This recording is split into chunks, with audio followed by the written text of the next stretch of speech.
at the conditions of those neighborhoods, we would find stark differences. During the 60s, open housing marchers were attacked by white counter-protesters hitting Martin Luther King in the head with a brick. He later said that he had never seen as much hatred and hostility on the part of so many people. More than 50 years later, our neighborhoods we are so proud of they're still pretty segregated. There would be no problem if the neighborhoods were just separate but equal, but they aren't. In 2012, Chicago had the highest homicide rate in the nation. These murders are concentrated in the poor and minority communities. The rates for Latinos were 2 times the rates for whites. And the rates for African Americans were 5 times those for Latinos and 10 times higher than the rates for whites. What reason do we give for this horrendous condition and disparity? What do you say is causing the problem? That will help us understand what we must do and how to do it. In metropolitan Chicago, there were and are African Americans who migrated to the suburbs to find a better life for their families. And there are communities in the Southland where the rates of violence and murder are 2 times higher than what they are in Chicago.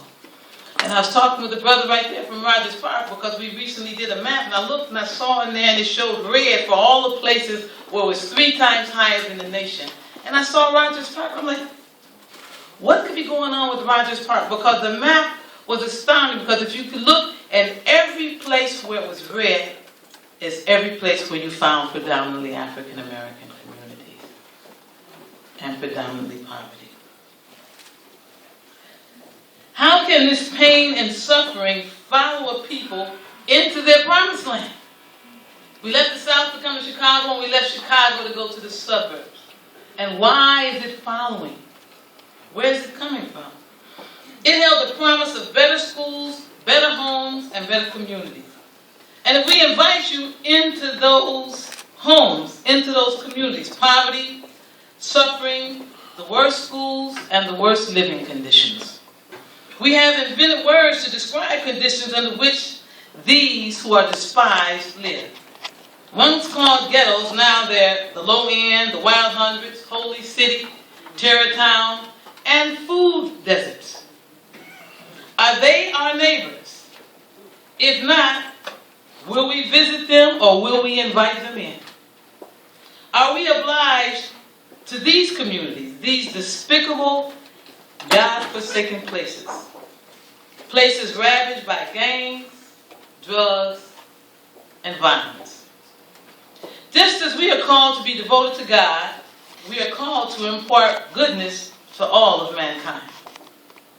The foundational principles of our faith are to develop genuine concern and create a mutual sense of respect and responsibility toward one another. How difficult is it to respect or care for someone we do not know? Even more difficult is it to respect and care for someone we know who is despised, rejected, and dispossessed. The dispossessed whose backs are against the wall are challenged to develop alternative coping mechanisms in place of the hatred, the hypocrisy, and the fear. In a classic theological treatise called Jesus and the Disinherited, Howard Thurman, a theologian and religious leader, he demonstrated how the gospel can be read as a manual of resistance for the poor and disenfranchised. Jesus is a partner in the pain of the oppressed, and the example of his life offers a solution to ending the descent into moral nihilism. Hatred does not empower, it decays. Only through self-love and love of one another can God's justice prevail. Muslims love and cherish Jesus Christ just as our brothers and sisters who are Christians do. Jesus is described in Isaiah 53:3. He was despised and rejected by mankind, a man of suffering and familiar with pain. Like one from whom people hide their faces, he was despised, and we held him in low esteem. And so just as Howard Thurman is drawing the comparison between what we see in these communities and our beloved Jesus Christ, Thurman demonstrates the fact that faith is at its very core a technique of survival for the oppressed. I remember years ago in some research that we were doing in the city, and we were looking at, what was Robert Taylor at the time and other communities. And I remember a former judge, I think it was Pincham, he talked about the same thing. When we went into those communities, one thing that we found, that they did not know God. They didn't go to church, or to the mosque, or to the temple. And they couldn't read. So we understand, but that in the same thing Judge Pincham found with the young men that were incarcerated. They didn't belong to the church, and they weren't successful in school. Wherever the Spirit of God appears, the oppressed gather fresh courage. For fear, hypocrisy, and hatred, the three hounds of hell that track the trail of the disinherited have no dominion over the God-fearing. The movement of the Spirit of God in the hearts of humans, even the dispossessed, often causes them to act against the spirit of their times, or causes them to anticipate a spirit which is yet in the making. In a moment of dedication, they are given wisdom and courage to dare a deed that challenges and to kindle a hope that inspires. How can we teach these dispossessed in our ravaged communities to know and to love God? We cannot teach them about God. We must first show them. And how else can we show them but in ourselves and in our ways? What can we do that is so profound and different from their world and so much a reflection of Christ, Muhammad, and even God? Their worldview, their religion is very different. Their language is different. In the words of Tupac Shakur, a rapper, I wonder if they'll laugh when I am dead. Why am I fighting to live if I'm just living to fight? Why am I trying to see where there ain't nothing in sight? Why am I trying to give when no one gives me a try? Why am I dying to live if I'm just living to die? We are called to be devoted to God. We are called to impart goodness to all of mankind. Even the despised, the rejected. How can anyone? How do we answer the call?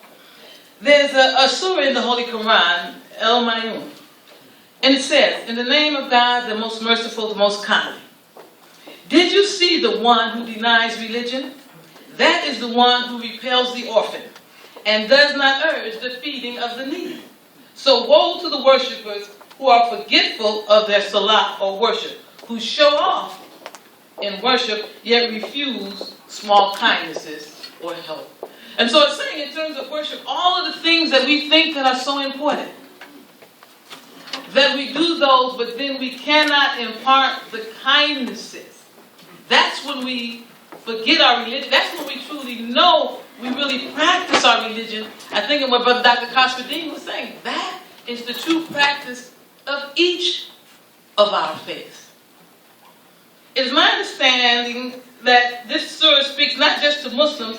In the Holy Quran, it repeatedly says believing men and believing women are allies of one another, be ye Muslim, Christian, or Jew. The believer in the Holy Quran has a rank above Muslim. Believers can be Muslim, Jewish, or Christian.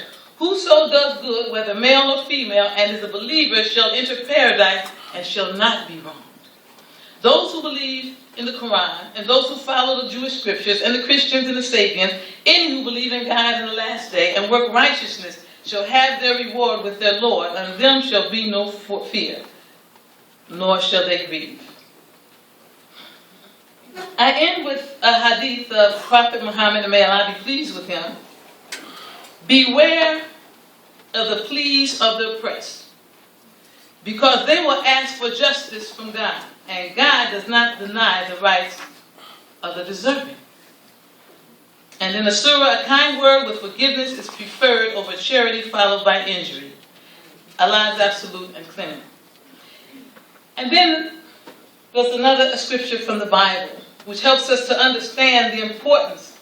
It says, if my people who are called by my name will humble themselves and pray and seek my face and turn from their wicked ways, then I will hear from heaven and I will forgive their sin and will heal their land. That's in 2 Chronicles 7:14.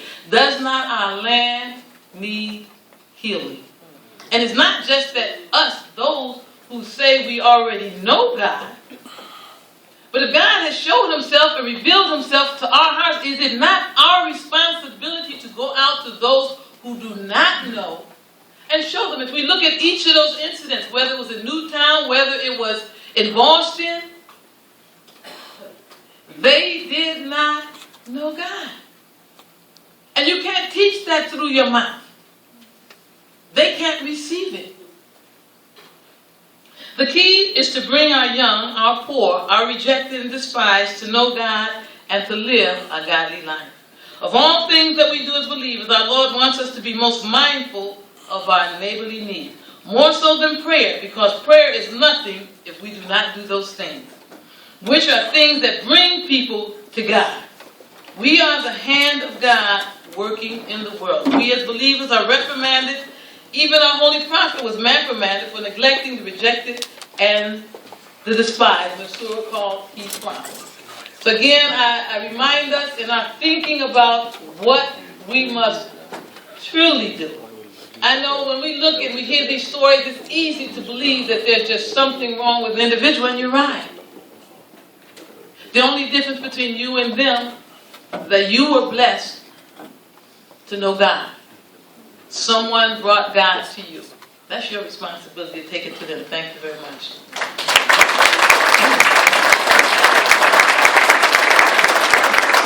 Thank you, Dr. Shakur Abdullah. Thank you.